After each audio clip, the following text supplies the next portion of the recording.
Greetings, nerds. This is CNN Nerd. I'm your host, Sarah Belmont, and with me, as always, is our Mr. Producer, Will Polk. How are you doing tonight, Will? Doing very well, Sarah. How you doing this Thursday evening? I'm doing great. It's Thursday evening, so one Exactly. more Yeah. day closer to Saturday. Yes. One more day closer to the weekend. It's been a fast week actually. Yeah, knock on wood. Tomorrow better not drag on.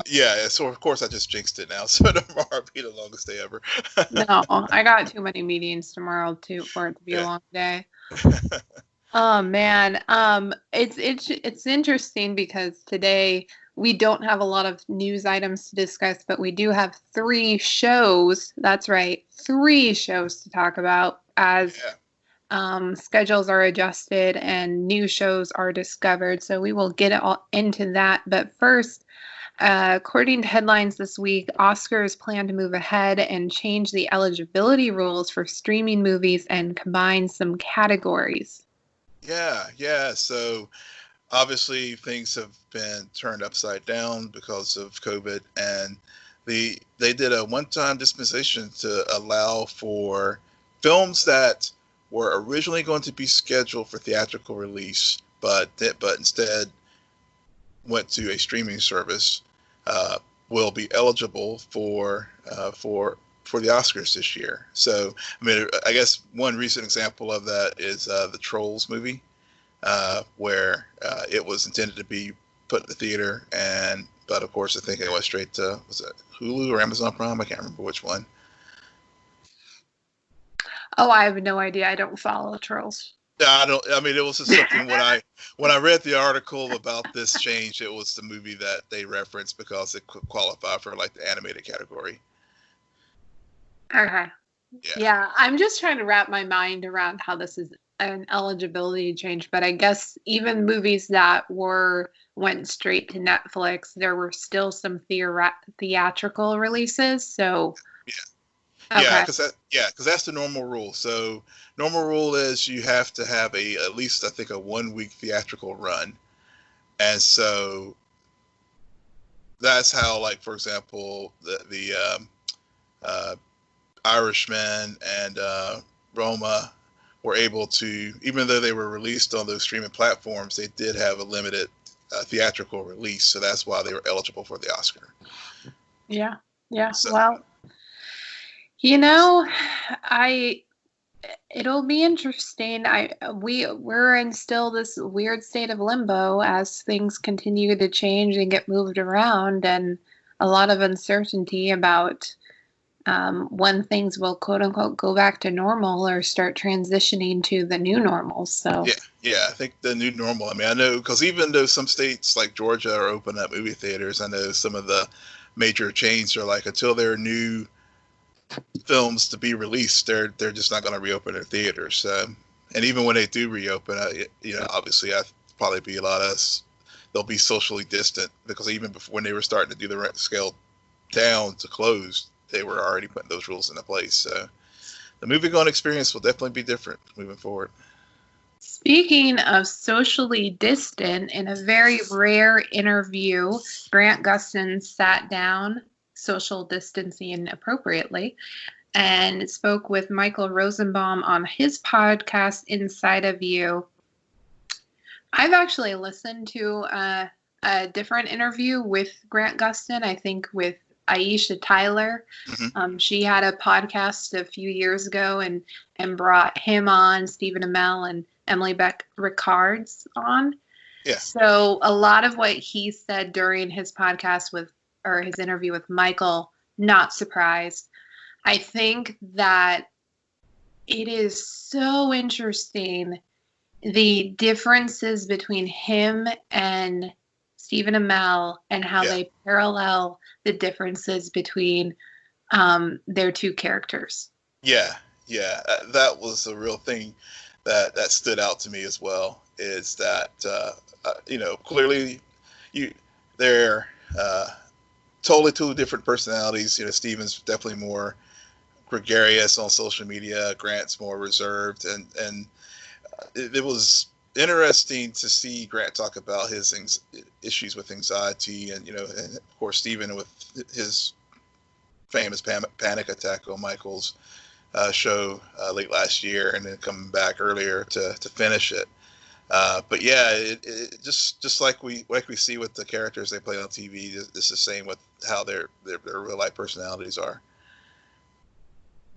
Yeah, I guess I took more away from Stephen Amell though, because the fact that he had a panic attack during it, and also this was his second time, and so you could go back and listen to his first interview and just see the contrast between two different points in his life, and the fact that Arrow had just ended. So there was a lot more emotions, which made that be such an authentic, vulnerable moment. Where with Grant, I'm not trying to take away anything he talked about. However, I felt as if he is so shy, and he has every right to be that way and reserved, and his personal life is his personal life.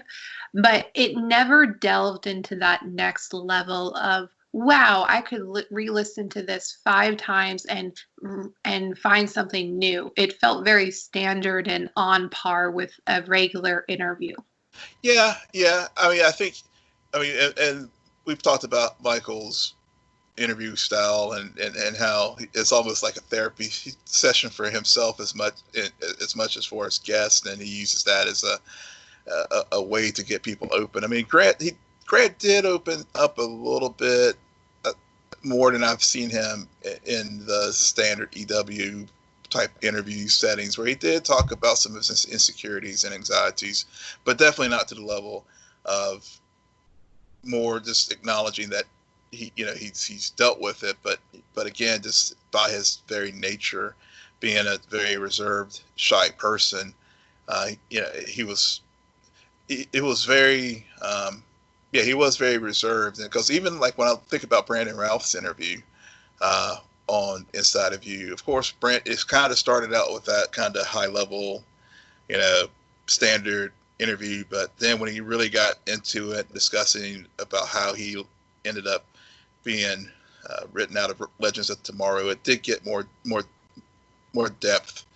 But one part of the interview I did find fascinating was Grant's discussion about the longevity of the show and being locked into the 7-year contract, and that if he had a shorter term contract after, say, season 2 or 2 in particular, he did say it could have been possible that he would have left because he was just so emotionally drained by the whole experience from the first 2 years of the show.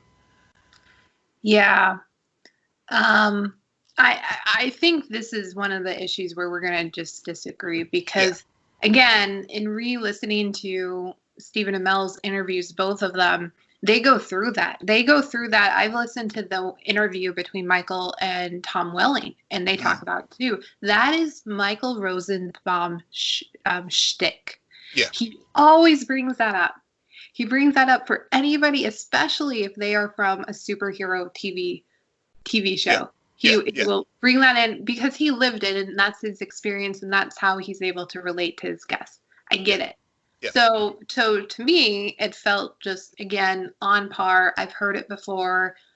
I'm not trying to take away from that anything. Am I unhappy that I wasted an hour and listened to it? No.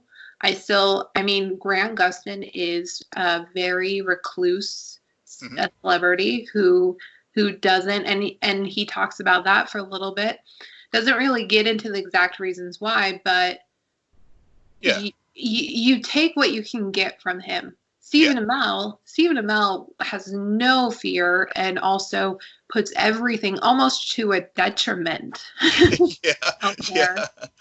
So, that's true. So it's just very, very different. So, it was. If anybody is interested, we do again encourage you to listen to those podcasts. Speaking of podcasts, something else that dropped this week was Ben Bateman from Schmodown fame started a new channel called Nerds in Suits, and a lot of his episodes are about conversations and interviewing a lot of his colleagues and friends in that YouTube space. He sat down with Christian Harloff. I listened to that episode. I'm going to listen to his interview with Dan Murrell. Yeah, I think that's a good one to check out if you are into Schmodown. Again, Christian Harloff, I have listened to since 2014. So I know all of his stories. Nothing new from that interview, but Ben Bateman is a pretty good interviewer, I have to say. Yeah, speaking of people who from the Schmodown and that universe of YouTube celeb personalities, Dan Murrell is another person who he's left Screen Junkies and has dropped his own new YouTube channel, and so I've watched his explanation as far as why he left Screen Junkies, and I know he's been on with John Roca and explored a little bit more about that with him. And then also, he's a big Star Trek fan, so of course, whenever he dropped his Picard recap, I definitely did watch it, and it was I agree with a lot of points, disagreed with some, but it was just, it's just interesting seeing the transition with a lot of these personalities in the YouTube space as far as geekdom and entertainment media, and a lot of folks spinning off on their own, either due to such changes like what happened with Collider, or in Dan's case where I think he just wanted to have some more creative freedom. Yeah, I agree. It's funny because I was able to get through this Monday's episode of SEN Live, but it was hosted by John Roca. I couldn't make it. I tried. I like Roca, but Christian Harloff is not good. He is not in the right mind. I cannot watch that show anymore. I am, even though I'm not like 100% loving Schmodown, and it's having its own scheduling issues because of COVID, I still think that Backstage is a great podcast to listen to. The 2 hours long, 2 hours plus, they get a lot of good guests these days and a lot of very interesting perspectives on not only Schmodown, but just the YouTube space and movies in general. And so I tend to very much listen to that and look forward to every new episode that they drop. Cool. I'll have to. I didn't realize Ben had done that. So thanks for the tip. I will definitely that will be on my listening rotation tomorrow because, I definitely need to change up some of the rotation. Some things are getting a little bit stale. So I'm glad you dropped that one. Speaking of changing up the rotation, my segues are on point tonight, people. Yes they are. Batwoman is back. I forgot. I did not realize, Will, how much I love this show. Yeah.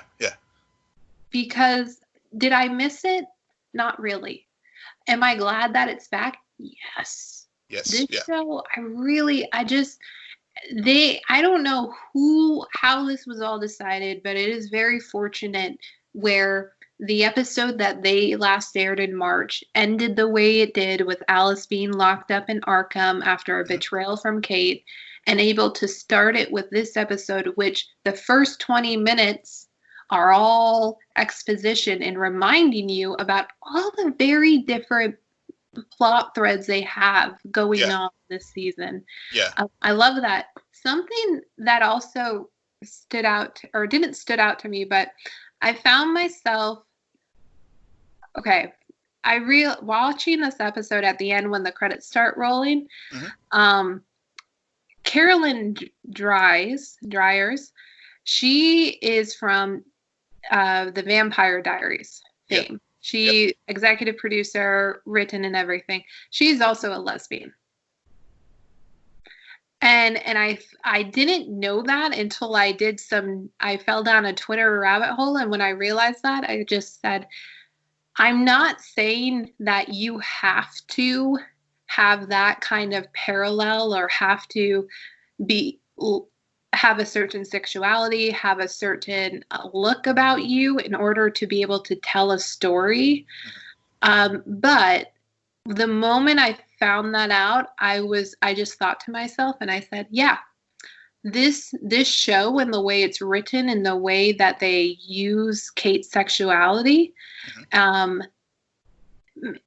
it makes so much more sense. And that's how I think they're able to find that sense of authenticity with these characters. Yeah, it definitely, you're right. I completely agree with you that shows up.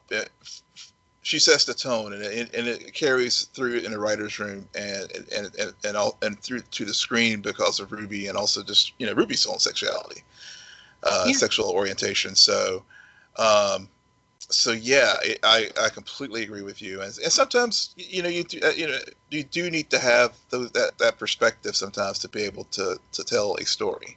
Right. Not saying that you have to, but if you live something, you can definitely come at it from a different place than just observing something. Right. And thank you. It's just, we're not saying it's required. We're just saying that more often than not, it elevates the material. Yeah, when you're able to get people behind the camera who have actually had those experiences. They're not Batwoman. They're not jumping from tower to tower or anything, and there's no spotlight. But the pathos of that character dealing with that identity issue just allows them to better be able to portray that because they've experienced that for themselves. Yeah, and I know we'll talk about the Flash in a bit, and we've seen that similar vein with Candace Patton since Eric Wallace has taken over as showrunner for the Flash, and some of the ways that she's portrayed as an African American woman. Yep. Yep, absolutely. Another interesting TVD connection is Paul Wesley directed this episode. Yeah, I saw that he was the director, and I really liked the direction of this episode. It was very smartly shot, from the action sequences to just the emotional beats. It like you said, coming back, it made me realize that this is one of the better superhero shows on TV right now. Yep, I agree with that. I was pretty much engaged the full time. I did skip a little bit of Mouse and Alice just because you knew where that was going. I was whatever, 2 minutes here, 2 minutes there. But everything they were doing with Kate and the PTSD and the fear of crossing a line, and man, did they drop the biggest Batman, what the fuck? Yeah. I didn't see that coming. And so, Will, correct me if I'm wrong. Yeah. Bruce Wayne has been missing for 5 years. That's correct. Okay. And we find out in this episode that the Joker has been, quote unquote, locked up in Arkham for 5 years. So we thought. So was everyone's thought. And a character who had a lot to do with this episode and really elevated his game, Luke informs Kate at the very end that she was not the first to betray the Batman code. Right. 5 years ago. I.e., Bruce left because he also was experiencing his own PTSD from that. Yeah. I mean, that bombshell. We were wondering if they would ever get around to explaining why Bruce left Gotham, and even though it wasn't directly said, I mean, it was so implied that yes, Bruce did kill the Joker, and so that was definitely a bombshell that I definitely did not see coming.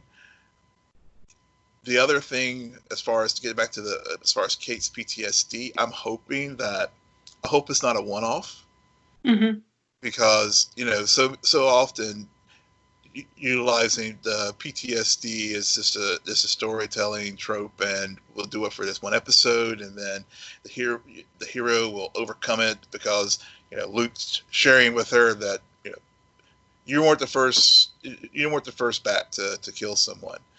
And then she, all of a sudden, like, oh, snaps out of it and moves on and doesn't have to deal with consequences of what happened with Cartwright. Right. I'm hoping that they will, and I know we only have one episode left this season because of the shortened production schedule, but I do hope that they do carry that forward some next week and in subsequent episodes where she still has those panic attack moments of dealing with the consequences of her actions, and so that it will continue to help drive her growth as a superhero. I have a feeling it's going to be a one-off. However, I will say that in this episode, I got some significant Dark Knight vibes. Oh gosh, yeah. Because it was all about heroes and villains and that very gray line that separates the two. So much so that the main antagonist in the episode was the detonator who plots his victims, who goes after quote unquote heroes of public service, and does the ship. It was totally the ship moment from The Dark Knight. Yeah, I mean it was just like, okay, let's just so since The Dark Knight, Kate's off, and then we have all these, she's inspired these pretender bats. Yeah, thank you. That too. It was just so classic Dark Knight. I could not get over it. All that was missing was a clown running around. Oh wait, he's dead. He's dead.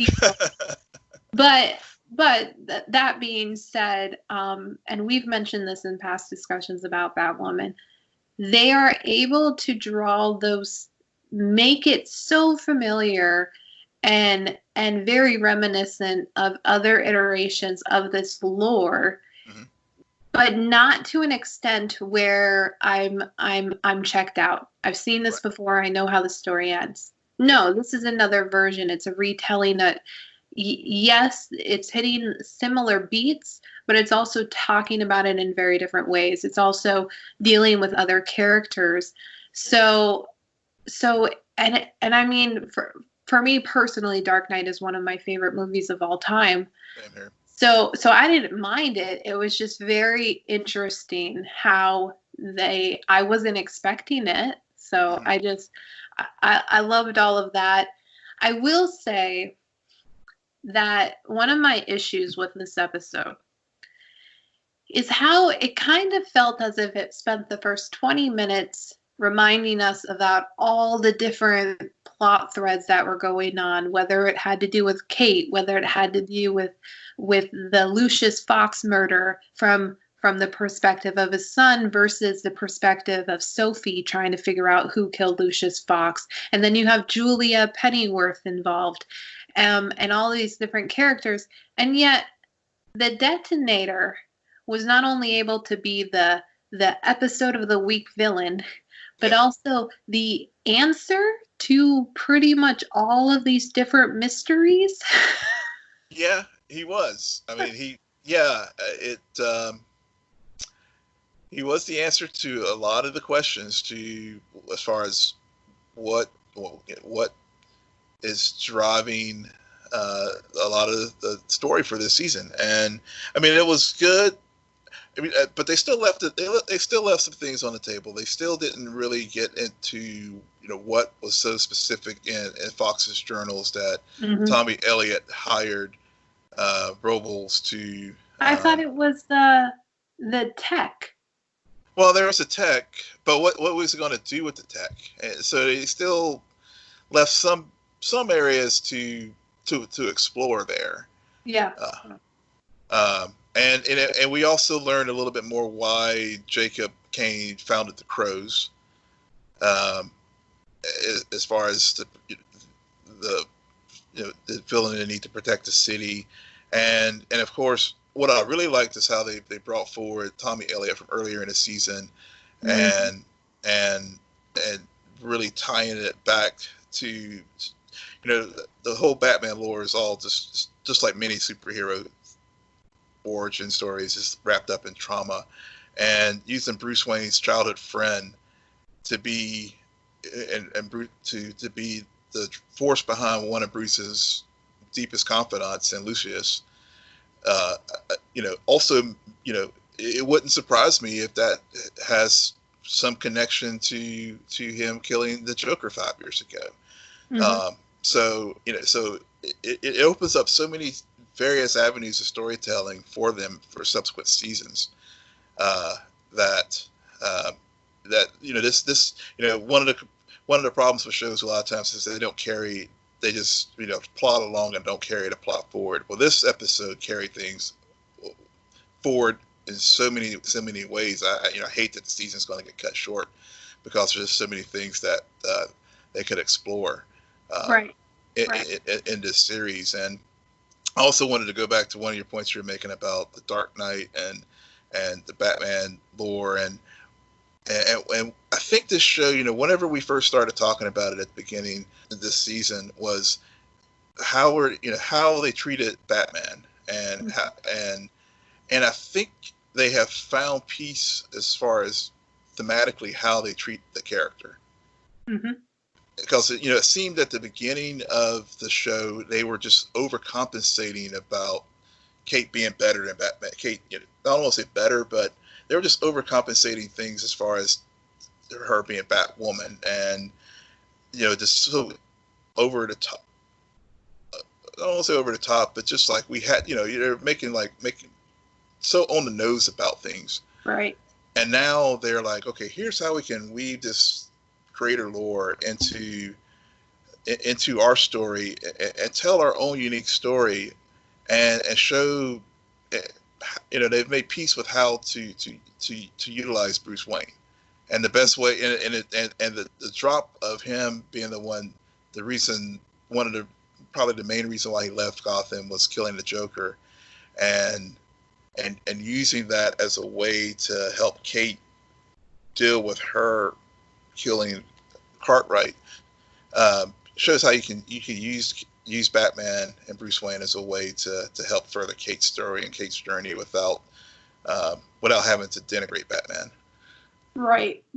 And just to go on top of that, in this episode, the writers also are doing a very good job, an exceptional job, on setting up circumstances where the characters who have been hiding secrets, or who, for dramatic irony purposes, are suddenly forced to reveal those items. And Mary, a few episodes ago, realized Kate was Batwoman. Mm-hmm. And they strung that along. And I didn't mind it, because I thought that what they did was unique, different, and added character or dimension to Mary. Mm-hmm. And in this episode, the circumstances, she just says, no, I have to call you out on this. I can't pretend to be ignorant anymore. Yeah. Because the circumstances dictate that I tell you, wake up. Mm-hmm. And keep moving. And Mary also just always shines in those moments, because the dialogue they give her is not cliche. Yeah. It always speaks really directly to the issues, and allows viewers to hear it in a new way that brings a lot of gravitas.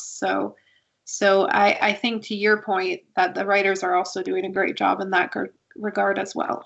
Yeah, they are. I mean, they have definitely made. Yeah, I mean, all the supporting characters on this show have really had their good moments. I think Luke in particular has really grown over the last few episodes. Especially since post-crisis, as we've learned more about his father's death, and things like little nods to his character in the comics. I mean, him being a boxer, and you know, those little side elements they showed this week with his character. So yeah, I mean, I hate that there's only one episode left in this season, because I've really enjoyed the growth of this show as it's progressed over the first season. Yes. And as we've finished talking about a show that probably is the one who really benefited from Crisis and the events of Crisis, let's move on to The Flash, which I don't know if you can say they benefited from Crisis. Yeah. No, this wasn't a bad episode of The Flash. I have to say it was not bad. I'm still over at least probably 30 to 40% of these episodes these days, and the various plot lines that they have going on, because I think that they have always struggled with how they utilize characters. That being said, a lot of Barry and Iris, a lot of realizations. Thank God Barry went down that conspiracy spiral. Oh yeah, that was great. Realized. Yeah. Actually, I like this week's episode. The going down the conspiracy theory rabbit hole. I think I saw a couple like reactions on Twitter or some other reviews somewhere where they had the conspiracy, the Always Sunny meme. Mm-hmm. You know, yeah. Mm-hmm. I think that like was captured in this episode, and it you know, I think, you know, as I mentioned last week, I think part of the problem that has hurt this show has been pacing, and it really gets exacerbated when you have the delays, either due to production gets behind or because of COVID, causing the month-long hiatus. Because this week I did finally feel that the story is moving forward in a significant way. Right. And so, it's almost would have been. I don't know if it would have been better for if this show had been the one to bring them back, like we saw with Batwoman this week, to really move the story along forward. Because last week I felt like they were just kind of treading water. This week we really got somewhere as far as, Barry making a realization and of Mirror Iris, and Iris in the mirror dimension with Eve McCulloch, figuring out, all this time there's this button here that all I had to do was push and go into this other room to find the mirror generator. That bothered me so much. Yeah. That was a weak point for sure for me, but her reaction when she got into the room, and just the mental anguish that, I don't know, I guess Eve's controlling the mirror version of Iris, overwhelmed her while she was in that creation room. And the other thing too that I'm wondering is where are the real Sing and real Camilla like tucked away in this mirror universe? Well, that's what you're supposed to wonder at the end of the episode, because I don't know why we didn't think about that last week, where we're like, wait a second, Iris has been in there for a while. Why hasn't she come across Sting or Camilla? Yeah, exactly. Have we been watching this show? Yeah. And I guess that's what I was getting to about my point about pacing, and it's just the feeling of the lack of cohesion sometimes with this plot that they've built this in 6B. Yeah. Because having all these starts and stops, it's hard to keep track. It's hard. Yeah. I just forget. It's hard to stay invested because of it. So there's that. But Candace brought it this week. I mean, I think this has probably been some of the strongest performances she's given in this series over a 6-year run. I mean, in particular, the way Mirror Iris. She's a reflection. Yeah, no, Or no, call her Fake Iris. fake Iris. Yeah, fake Iris. The way when when Barry had that moment with her to just help her gain control away from Eva, and the way she played that scene of like this character just becoming self-aware and self-actualized to free herself from that, I thought was probably one of the better scenes I've seen in a long time on the show. I agree. I think that Candace finally had something to work with, and I think that's why. And I've actually seen that since they put her on this path of running this investigation and finding herself now on the other side, looking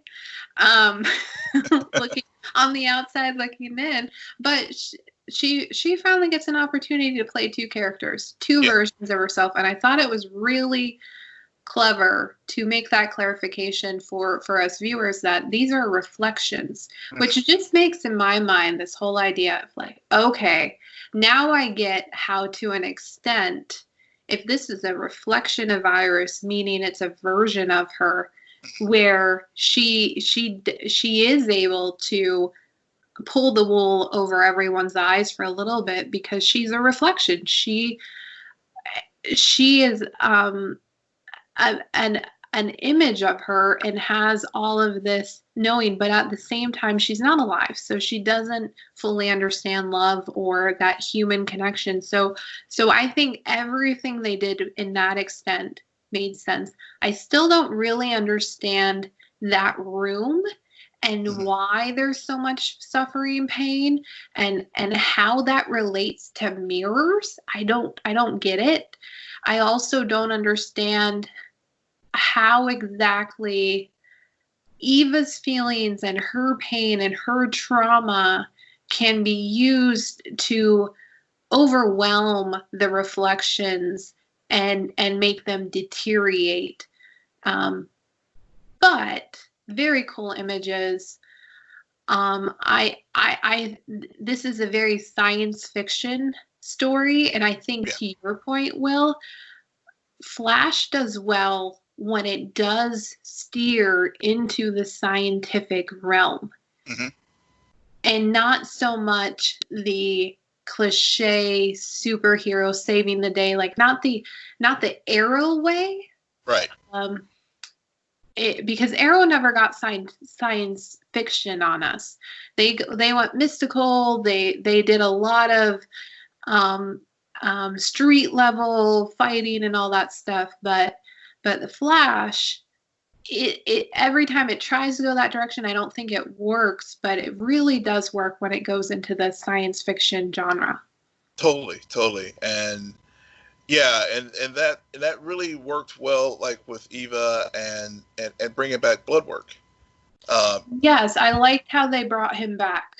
Yeah, but not really, because there are easier ways for him to get out. It was a bit involved in contrived method of like using the mirrors, but wait, okay. Yeah. One thing about Bloodwork, I could not get over how much and how I did not realize it, but he is just Venom. Yeah. Yeah. The effects team, and makeup team, they need to, they could have like thought of another way to separate the two, because I do think of Venom too when I see it, but but the thing about how they brought him back and also how they utilized, I was wondering like how they were going to utilize David Singh's mirror image, fake David. It's all starting to come together. And to your point, using it in that science fiction-y way that the Flash excels at, really gives, it stays true to itself in their storytelling. And so, so whenever it got to that point of the show this week, I was really drawn in because, and realized how all the things we saw in 6A with blood work, building up to this point was like, okay, now I get why they picked this particular character and how he fits into 6B with Eva needing his plasma abilities to be able to get out of the mirror universe. So again, to your point, utilizing those science fiction elements definitely served the story well this week, and really connected 6A and 6B in a very, very good fashion. Yeah. And like I said, I did not hate this episode. However, when you're competing against Batwoman, it's hard for me to give you all the awards. It really is. Yeah, no, Batwoman definitely was the superior episode this week. But I will say The Flash, I mean, it was, this was one episode that when I look back at season 6, it will definitely stand out as one of the ones I enjoyed very much. And even Cecile's role this week, it served a good purpose, and it didn't like go off. They used Nash in a good sense. We didn't have any unnecessary scenes with Allegra, and the only place where it was kind of like they could have like probably put on the cutting room floor was the whole Caitlin. Obviously they're trying to work around a pregnancy. I get that, but that was just some valuable screen time, that story that could have probably waited another episode or so. I mean, maybe it's just kind of pointless to me. Yeah, exactly. Pointless, out of left field. WTF? Why? And why? And you can only give them that excuse. They're trying to work around a pregnancy. Okay. Yeah. Well, you know what? Carlos Ramon has never been pregnant, but he tends to be able to get written off the show at a whim. Yeah. So there are ways. There are also an actress being pregnant on a TV show when her character is not pregnant. Not something new. Okay, right, happens all the time. It's called make her carry a giant bag filled with her Killer Cross gear. Exactly. Shoot different angles. You've done it already this season. So I mean, they could have easily, if they needed to work it in, she could have gone and visited her mom, or gone to some conference, any number of like plausible things, instead of this weird like she's in hibernation story that doesn't make sense. And hopefully we'll get some resolution or some purpose for it in the remaining, I guess, 2 episodes. But don't hold your breath on it. Yeah. They never do Caitlin justice. Yeah. They did her justice in season 3. I will to your point about how certain episodes of The Flash do tend to rise to the top when you look at the seasons as a whole. The episode, I think it's 3-7, where she finally embraces Killer Frost, or Killer Frost comes over, directed by Kevin Smith. Yep. One of my favorite episodes of Flash of all time. And definitely. I still think about that episode. And anytime we have to rag on her storylines, which is a lot, I always have that episode playing in my mind, because they could have done so much more. And that's why we have to call it out, because it's such a disservice for what that episode set up. Yeah, it is. But we'll hopefully season 7 they will finally figure out how to treat this character, because it's so schizophrenic at times, and it's hard. I mean, it's hard as a viewer. I can't imagine how Danielle feels about it sometimes as portraying a character. If you ever got her an off the record moment where you could learn about it, but but it was get her on Inside of You. Yeah, there we go. Michael Rosenbaum, if you're listening, invite Danielle Baker to your show.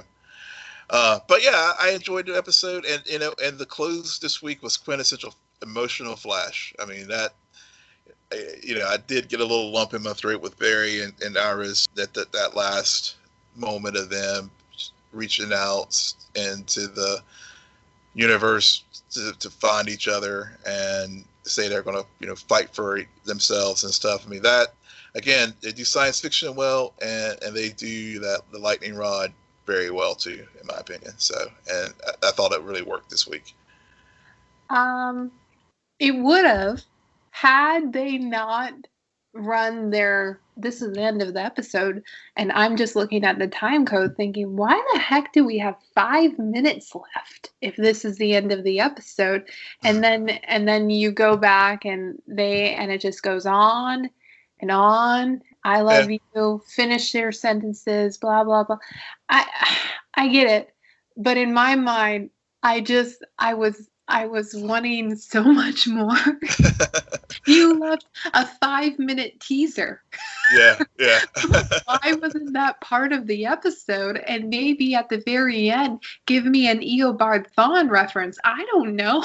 It was very bizarre to me. But speaking about love and doing chemistry, right?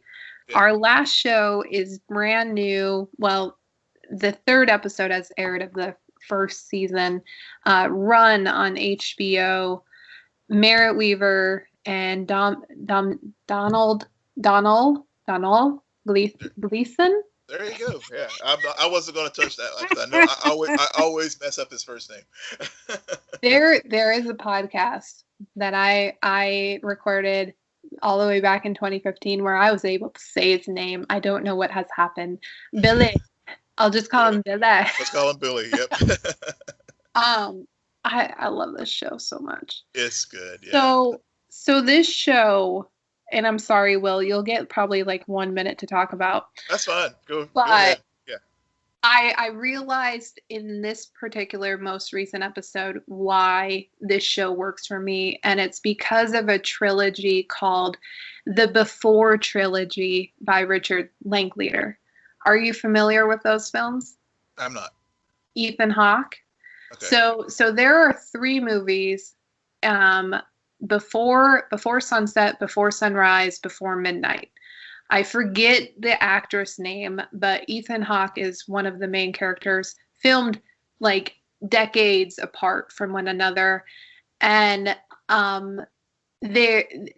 it's so fascinating to watch these movies because the first one, 2 strangers meet on a train, spend a night in Paris together. That's it. Second movie, these 2 strangers find each other again, very different points in their lives. And they've always held on to that one night they had together. Mm-hmm. Third movie, even further into this relationship and what has happened. So it's just this weird progression.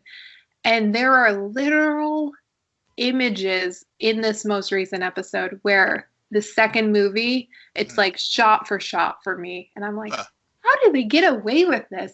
And it's very different, though. I'm not saying the dialogue is the same, but the same idea of the shot in particular I'm talking about is when they're on the boat. And he talks about how she was right for breaking up with him. Mm-hmm. And then she spills her reality and what she's truly running away from. And this idea that in college, she had it all. And then after college has been nothing but downhill and kind of finding herself in this relationship that she's always wanted out of, but it's also worked in her favor. Anyways, that is very similar to one of my favorite scenes in Before Sunset. Cool. So essentially, this show is so much more comedic. Yeah. And it's also it has a lot of Irish accents in it, which I adore. I adore a good Irish accent. And there's something about the way this is written where I find that I can rewatch episodes, and when I realize something about the characters, then I rewatch the episode, and it makes the dialogue make so much more sense, or why they interacted in a way. Merritt Wever's character in particular has a lot of dimensions, and it's really hard to understand why she does things or says something. And then when you realize that, oh, she's the best liar, or she can lie and look like she's telling the truth, you realize what's really going on. Yeah, yeah.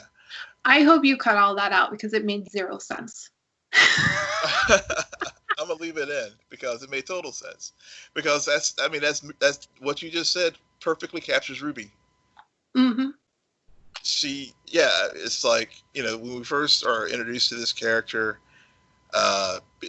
she's in a parking lot, and listened to this song, and it was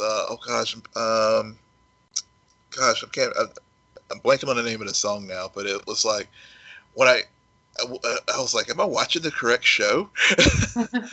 When I first started, but then and then of course the whole premise is the characters basically, when they were in college, said if you ever get a text with "run," you respond to it, and they would meet. They would meet in their predestined place, designated place to meet up. And so, yeah, she gets the text, and then they both end up on the train, and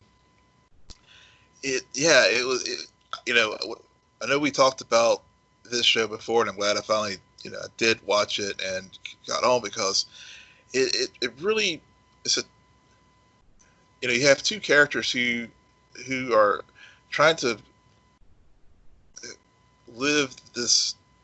come to a realization that in her case she has a lot of unfulfilled dreams, and she lived this fake life, and she's married and kids, and it's almost like the grass is greener kind of deal.